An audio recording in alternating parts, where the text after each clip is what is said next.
What's up, y'all? So this week I was in the midst of trying to put together a studio in the house so that we can do reaction videos. That's the newest thing I'm going to bring to the channel. And last night I got a call. My dad had a fall and now he's in the ICU.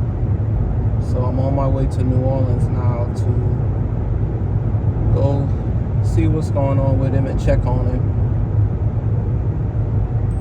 I swear life is always throwing curveballs.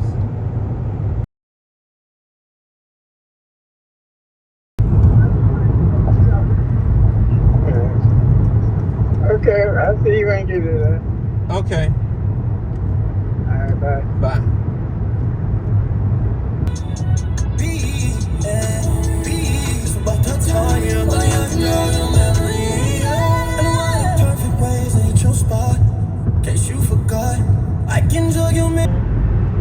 Y'all, I hate driving in bad weather. And I don't know what the hell this is up here.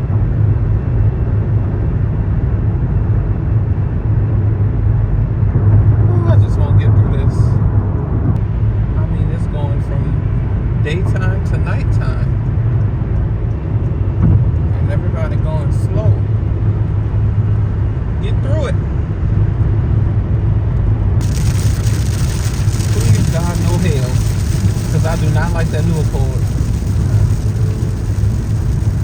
So I just ain't going to have a car.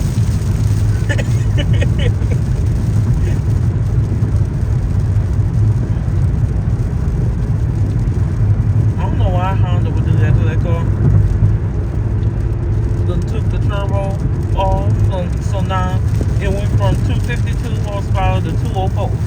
What the hell somebody's supposed to do with 204 horsepower? Yeah, I'm not going slower. Yo, we were supposed to stop at Starbucks to get something to eat. Shit.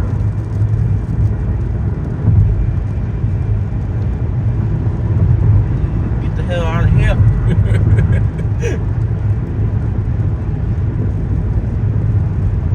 No man, no ham, no turkey. Now, why you had to say ham and turkey? Because now I'm really hungry.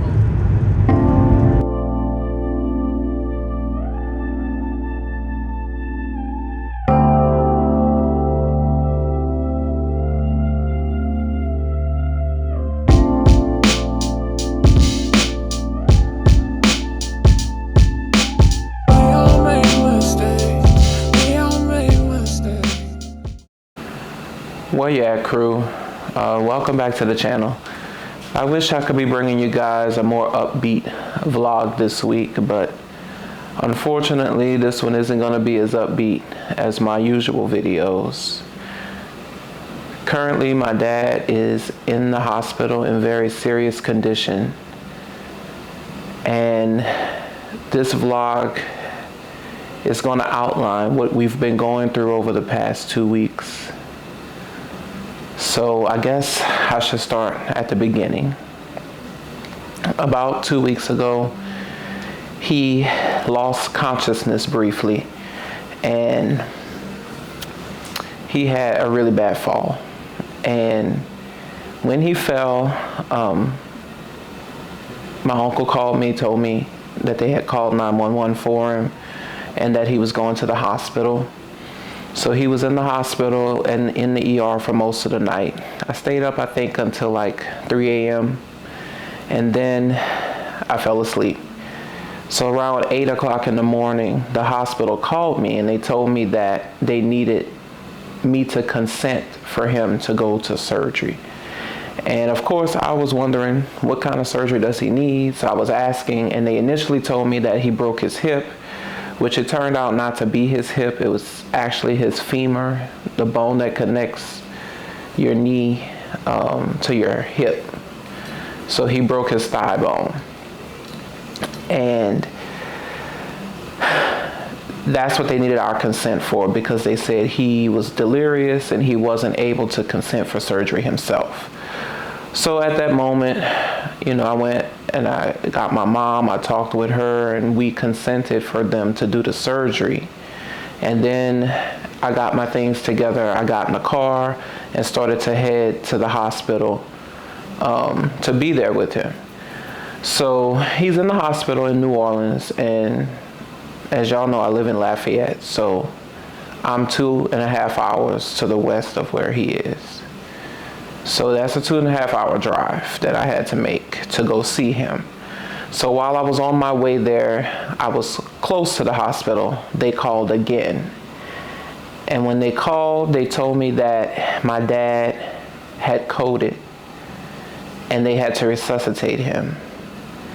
And he was on a ventilator, which is just the worst news you could imagine getting, you know. And I say this multiple times in the video clips that I've recorded as I've documented this throughout the past 2 weeks of my life. And, you know, it was triggering to me because my mom, I got a very similar call 2 years ago when she was in the hospital and ended up on a ventilator. So, of course, I was very concerned about him. So I continued on my way to the hospital. When I got there, the doctors and the nurses wouldn't let me see him. They pulled us into the family consultation room, which I've been in enough hospitals to know that that's not a good sign. If they're not letting you go into the room to see the patient, if they don't want to talk to you in the presence of the patient, then it's very serious. So at that point, I think it took me maybe 30 more minutes to get to the hospital. Within that time, they said he coded twice since the time they had told me when they called me on the phone. So for a total now of 3 times he coded and they had to resuscitate him. And the doctor explained that he basically died 3 times and they brought him back 3 times. So what they wanted us to understand is that medically they really couldn't and did not want to resuscitate him again if he was to go into cardiac arrest again. And that was just so hard for us to hear, but they told us how much pain that he was in. And they told us that to continue to do that to him would be cruel. So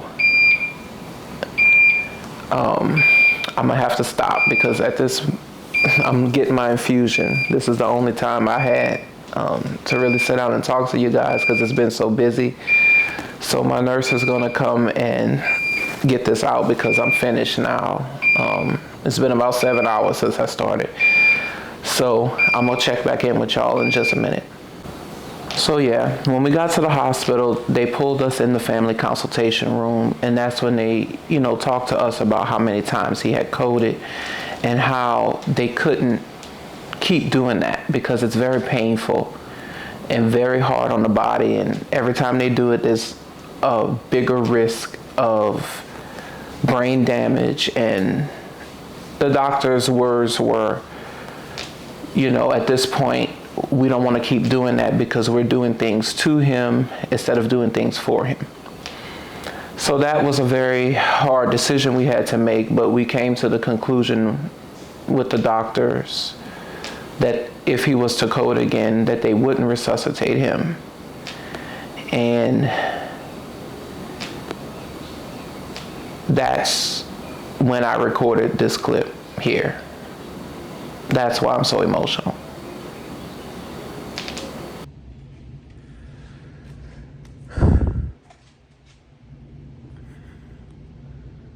Let's turn this camera on.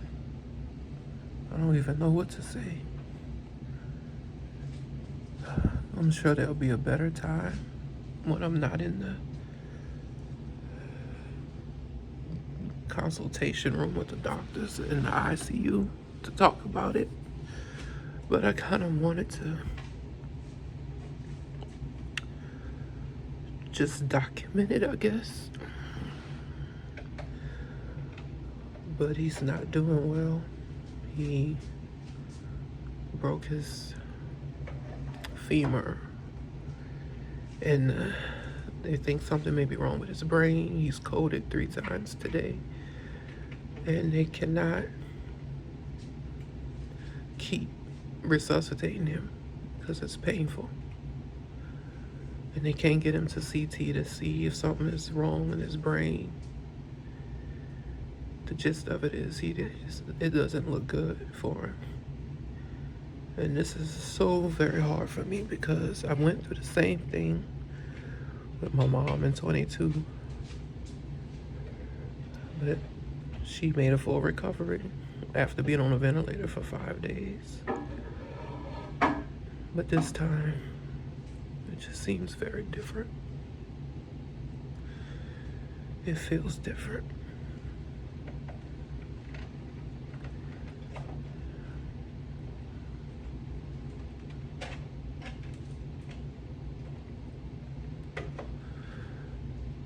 The difference 24 hours makes. I was just talking to him.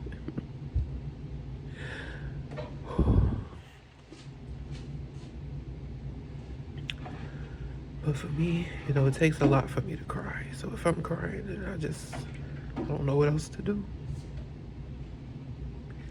And I don't even know if I'm gonna put this in a video. I don't really know what to do. But when I started this, I said I was gonna share my life. For so many years, I just been afraid to start doing this. And my dad was so happy when I started doing YouTube. He was so supportive. So I feel like I need to document this, but I do not feel like doing anything right now. Don't know what to do. So it's been one full day since you guys last saw me when I was crying on camera, which I'm not a person who cries. Not that there's anything wrong with men crying. We have emotions too. But I don't know, just in my personality, I'm not one who cries lightly. So I was really going through a lot, still going through a lot, especially to bring tears to my eyes. But I don't know, it's something about seeing your parents, your father, your mother, just on a ventilator. I can't describe it. My dad is on a lower setting than my mom was on. When my mom was on the ventilator, it was just so violent to me because the way her chest was moving. So at least my dad it seems, more smooth. And the doctors did tell me that that's because he's on a lower setting than what she was on, obviously. But he's still in very, very critical condition. He's not doing well.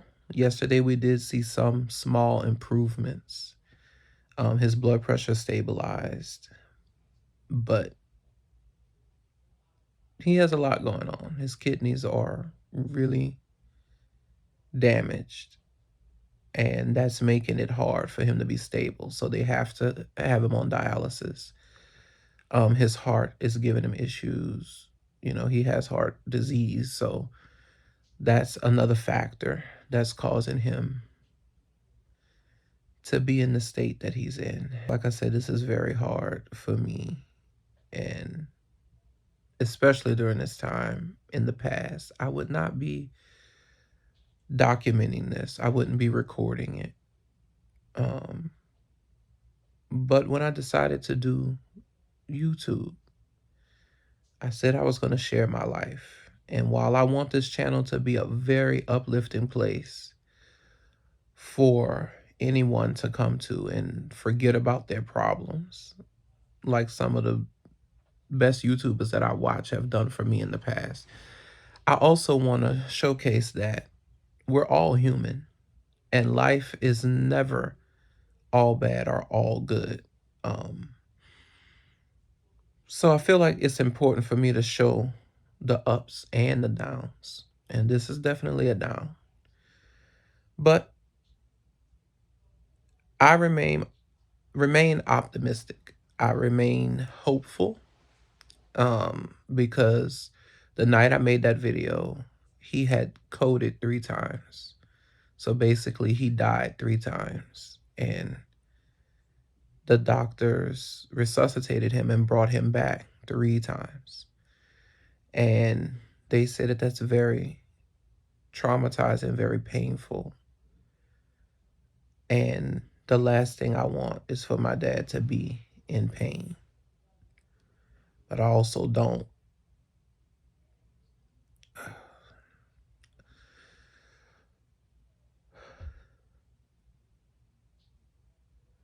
I don't want him not to be here.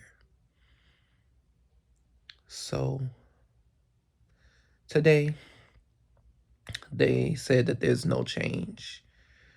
I'm still recovering from pneumonia, so this has taken a lot out of me.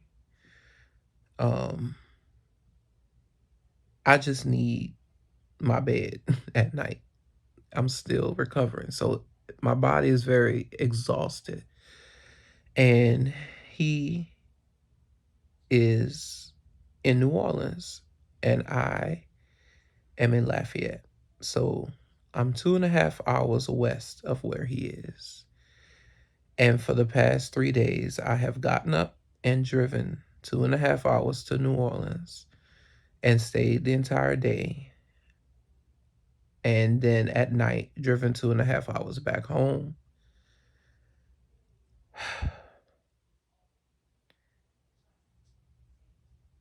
It just all comes at a bad time. But I guess these are not things you plan for. So that was kind of a crazy statement for me to say, but that's how I feel. Good morning, y'all. So we got some good news yesterday about my dad. He responded to a command to squeeze the nurse's hand. So that is very optimistic. That makes us very optimistic because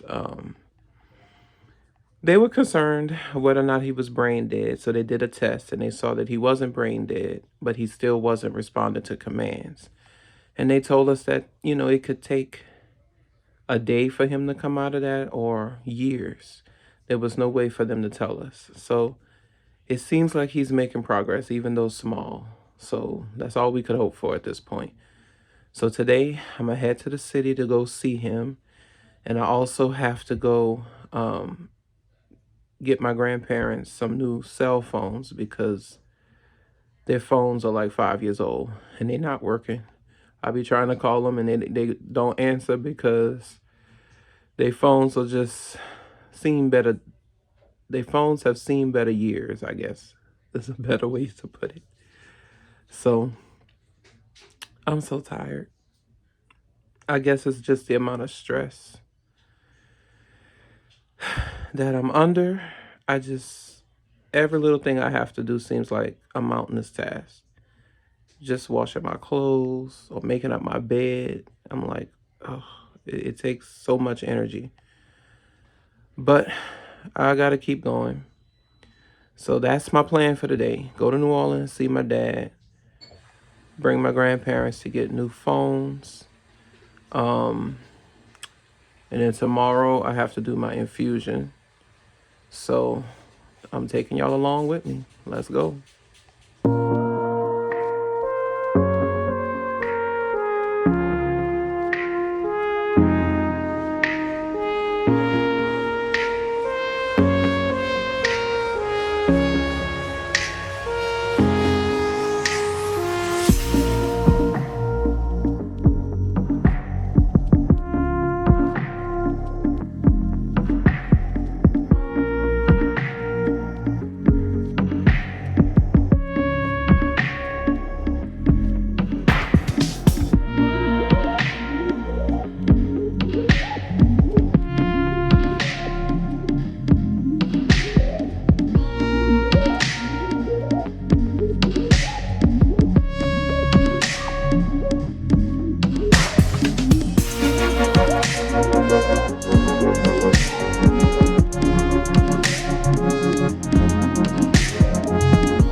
This is heaven in a plate. Say hi to the vlog, Keith. What's up, people? Welcome to the dirty, dirty South. It really is dirty here. Say hello to the vlog, Puppy. Huh? Say hello to the vlog. Hello to what? To the vlog. The blog. Vlog. What is that? A video blog. Oh, hello. Yo, I just tried to eat my food and I ate a little bit and now I'm full. I hate it. I hate it. I want to eat the whole thing right now. It's so good.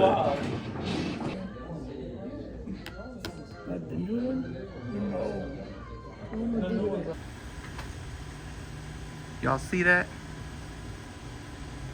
I hate these things. Oh my God. I hate this time of the year. If you're not from New Orleans, you don't know about this. But these things literally crawl all over you. These damn termites.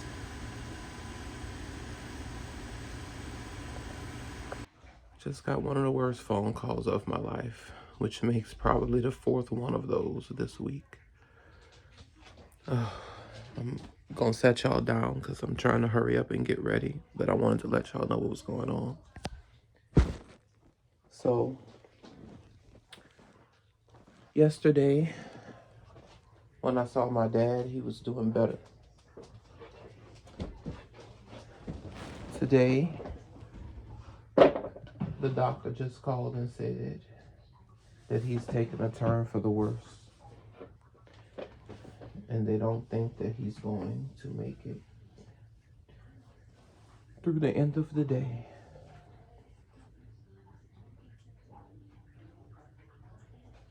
This week, I swear, has just been a fog. I don't really know what to feel at this point. I'm trying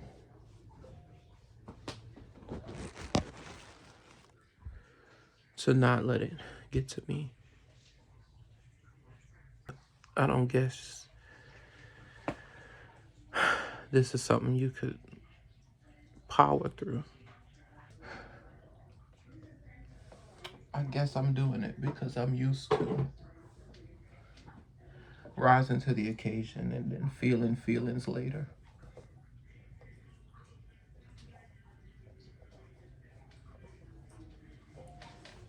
Just didn't think it would end like this. Especially because, you know, one day it was telling us the worst was going to happen, and then the next day he would do something that they didn't expect him to do. Like yesterday, he gave the doctors a thumbs up. And I felt okay. You know, yesterday, last night when I left New Orleans, came back home. Today I'm supposed to be doing my infusion to build my immune system back up. Isn't the best thing. I've been spending most of my time in a hospital. But I had to cancel that, of course, because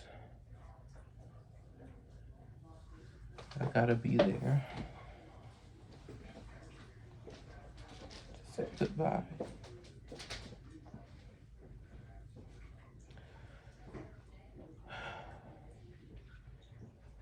I'm the type of person who I don't really think about those things until it's time. Because otherwise I'd just be upset emotionally. So I'm very optimistic. I always look for the bright side. And I think that's what gets me through these ordeals. But it's like, what do you do when you get a phone call like this? Now I have to get in my car and drive 2 hours with this on my mind. Not knowing what I'm gonna find.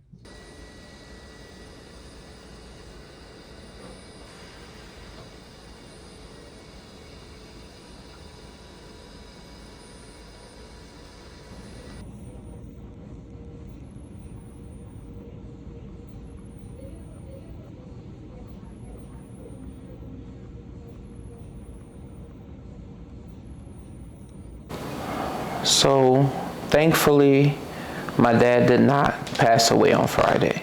But it was very scary, especially for the doctor to call and let us know that they didn't think he would make it to the end of the day.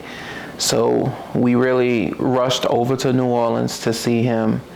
I have to keep coming back home because it's just been easier for me to actually make the drive back and forth than to try to stay somewhere else, because I'm still recovering from the pneumonia, as you guys know from my last 2 vlogs. And it's just very hard for me to breathe at times with my asthma.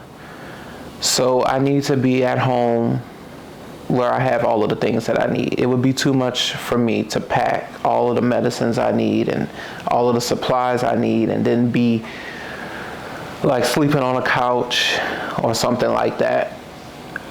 I don't think I'd be able to perform and make the decisions that we're being faced with having to make every day. I think the worst thing about this for us is that every day is something different. You know, he does something like gives a thumbs up to the doctor or, you know, something encouraging like that. And then the next day we get a call saying he's not gonna make it. It's just really emotionally taxing because you're going from one end of the spectrum to the other. And we just really, really, really are hopeful that he will make it through this. Currently, he's stable, but there's plans for them to do a procedure tomorrow. So currently it's Sunday. They're planning to do a procedure on Monday. And, you know, I'm getting my infusion now. I'm supposed to rest the day after, the day before, the day of. I didn't rest yesterday. Surely didn't rest that much today. And I can't rest tomorrow because I have to go to the hospital to be there to see, you know, what's going to happen.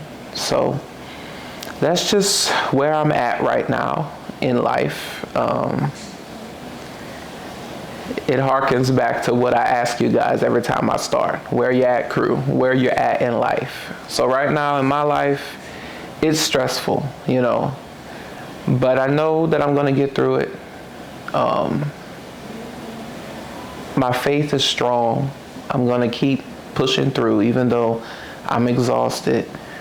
And my hope is that my dad will come out of this. But Friday I had to make peace with the fact that he may not. That's just where we're at this point. I will keep you guys updated. Of course, I hope you guys continue to be here, to come back to the channel. We're going to get back to regularly scheduled programming soon once I get through this, once me and my family get through this. But we've been getting so much support, love from family members, from friends, and we want to tell you guys that we appreciate the support. We love you all back. See y'all in the next video. Peace.